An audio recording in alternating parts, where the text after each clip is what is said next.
Well, all right. Bob's back here at Biker News Canada. This is my little special segment I like to do. I call it Tales from the Clubhouse. Dum, dum, dum. So I'm talking about all the crazy shit that I encountered along my way at my clubhouse, retired one percenter from here in Canada. So I saw lots of stuff. I hung out at that clubhouse for over 5 years before I became a member. Then I was a member for about five more, something like that. And then I retired. But anyways, so this story started out to be I'd make it funny if I could. And I still will. I'll try to crack a little jokey in these stories. But now they're more about what to do, what to watch for, what not to do when you're visiting a clubhouse of a 1% motorcycle club. This is kind of for the people that are rookies, newbies, green, a little wet behind the ears, however you want to put it. So, or maybe it's people that just been hanging out at a clubhouse for a long time themselves and they relate to these stories. They are kind of relatable and they're funny. And if you've ever spent any time at a clubhouse, you're going to recognize each and every one of the people I talk about in these stories. So this time we're going to talk about the people that have been around for years but never ever took that step and joined the club. Now, there could be lots of reasons for that. There could be the lifestyle that they have um, isn't conducive to being a member of a motorcycle club. Maybe being a member of a motorcycle club was never in their plans. It was never an idea they had, but they have a friend or two in particular who are members and they like to show their support. Those people are more than welcome also. Of course, if you're in the clubhouse, chances are you're welcome because you should have been invited. And then, there's all the things about opening the door and getting in the building itself. It's not like it's a public place and you just wander in. Hey, I'm fucking here. That's not how it goes down. You ring the buzzer and you get let in, or you don't get let in. It could go either which way. So yeah, that people. Now I'm talking about the people that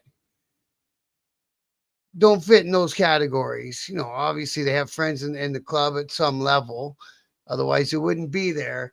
But it's similar to the guy who always sits back and calls everyone a rat. That was my last one. It was about. It turns out they're the rat the whole time. But this one's just about why are they there? You know what I mean? Why haven't they ever bought a Harley or whatever or rode or learned to ride? Why is it that they only see that the clubhouse is a fitting spot for them on say a Friday night when they got they got a little bag in their pocket and they go ahead and hang out most of the night in the bathroom. We had lots of those folks hanging around our house for a while there. For a long while there. And we went so bad that we, in fact, had to build a second bathroom because half the time you couldn't get in the damn thing. As members, we could run upstairs, but the citizens couldn't. Upstairs is not unless you're invited. So, there's lots of those people, and me, I worked in a strip joint. So I brought all the pretty strippers back to the clubhouse on the weekend, usually on Friday night. We cranked that place up good on Friday night. And then wherever the pretty women are, you're going to get tons of men. So we'd have that place just bumping, man, wall to wall, floor to ceiling. It was wicked. It was fun. So, but yeah, there's always them guys. And then after a while, people start to wonder about them and geez, he's been around a long time. He's never made any steps in one way. And then sometimes you see him just boom, they quit coming around. And that's always a little more hair raising than having them be around. It's like, where did they go and how much information did they gather up before they disappeared on me? It's always a little bit frightening when somebody's always on the scene for years and years and then poof, they're gone. Where did that guy go? You know what I mean? So there's lots of different personalities that come to the clubhouse. You kind of get groupies. If you're the only club in town or you're the dominant in town, you kind of get groupies. Now the female groupies, to some extent, are welcome. except for by the old ladies. That's a whole different can of worms. But you know what I mean? And and that's a good tip. You know what I mean? If you see a member who you know who's got a wife or an old lady or whatever at home, and he's hanging out with some other girl and seems to be getting quite friendly with her, well, what stays in the clubhouse stays in the clubhouse. Remember, I said that quite a few episodes back. I remember one time I wasn't aware of my situation. Why? Listen to this story. It's kind of funny.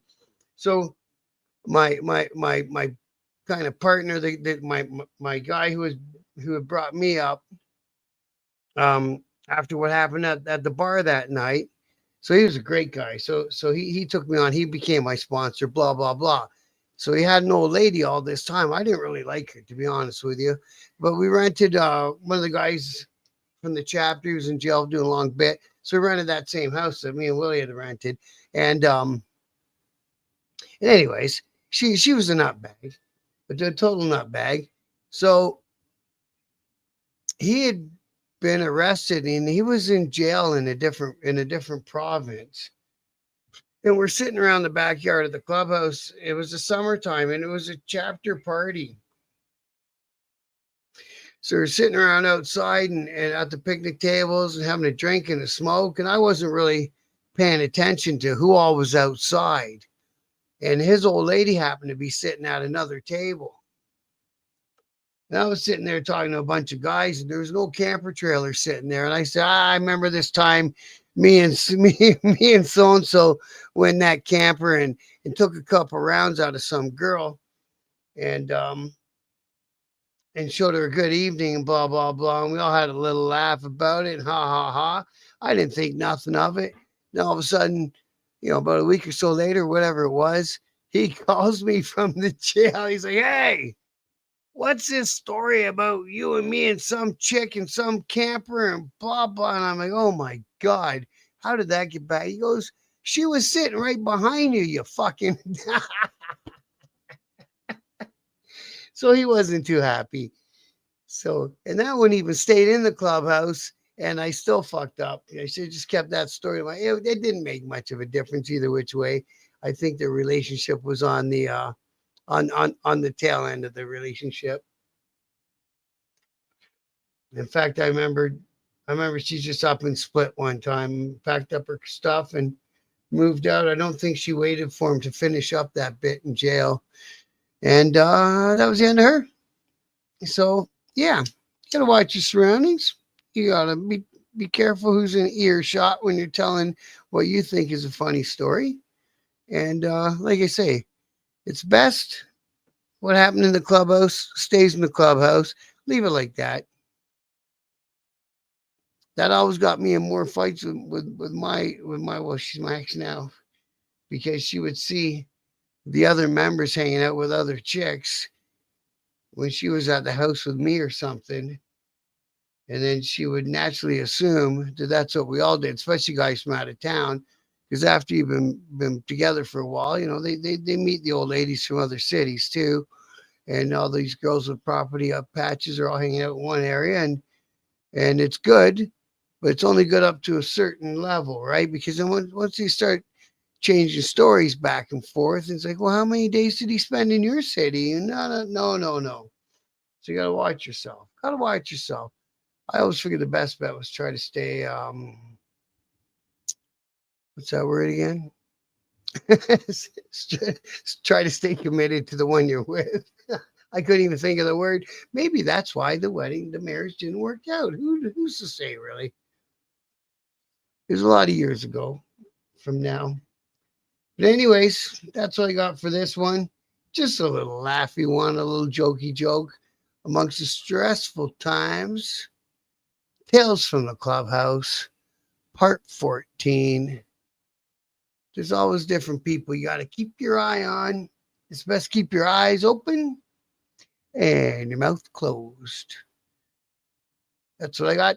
Thanks for watching, everyone. Much love and respect to everybody who watches. Like, share, and comment, if you will.